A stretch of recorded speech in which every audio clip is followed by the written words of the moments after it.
હાલો મિત્રો, તો હું છું સોનુ બારિયા। તો આજના નાનકડા એવા મિની બ્લોગમાં તમારું સ્વાગત છે।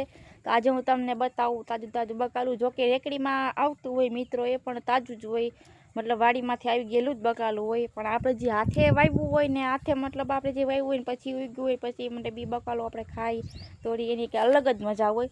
તો હું તમને બતાવું અમારા હાથનું વાવી ગયેલું જે રીંગણા છે, ટમેટા બતાવું તમને। આ છે રીંગણા। રીંગણામાં પણ 3 જાતના રીંગણા છે। આ ગુલાબી અને આ રીંગણા બીજા છે કાંટાવાળા, જે આ બહુ સરસ ને ખાવામાં પણ એટલા મીઠા હોય છે। આ કાંટાવાળા રીંગણા છે, લીટીવાળા। અને એની સાથે બીજા છે આ સફેદ કલરના રીંગણા, જે આ બહુ મોટા થાય એટલે આનો ઓરો બનતો હોય। એટલા 3 જાતના રીંગણા છે। તો આ ટમેટા છે, સરસ મજાના કાચા છે, મોટા થઈ ગયા છે પણ પાક્યા નથી, પાકવામાં હજી વાર લાગશે।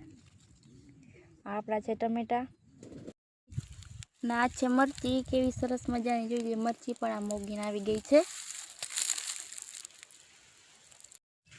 આ સરસ મજાની ડુંગળી પણ વાવી છે, તો ખાવામાં અલગ જ મજા હોય। આપણે ઘરની હાથે વાવી ગયેલી હોય, આપણાને તોડીને જો ખાવાની હોય તો મજા જ અલગ આવે।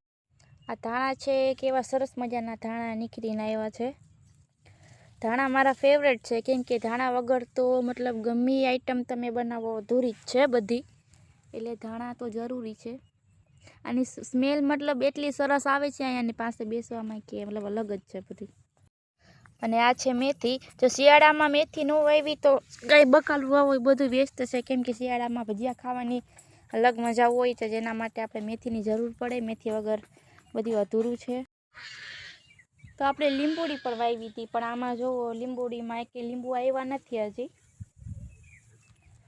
લીંબુ એક એવી વસ્તુ છે કે જે આવવામાં બહુ વાર લગાડે, ઘડીકમાં આવી જાય તો આવી જાય, નકર આવતા નથી। તો આપણે પણ હજી આવ્યા નથી મિત્રો।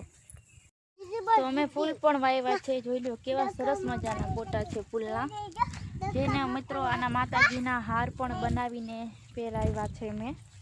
તો આવા જ વિડીયો જોવા માટે મારા ચેનલમાં બન્યા રહેજો, સબસ્ક્રાઈબ કરવાનું ભૂલતા નહીં। ફરી મળીશું કાલે એક નવા બ્લોગ સાથે। Good bye.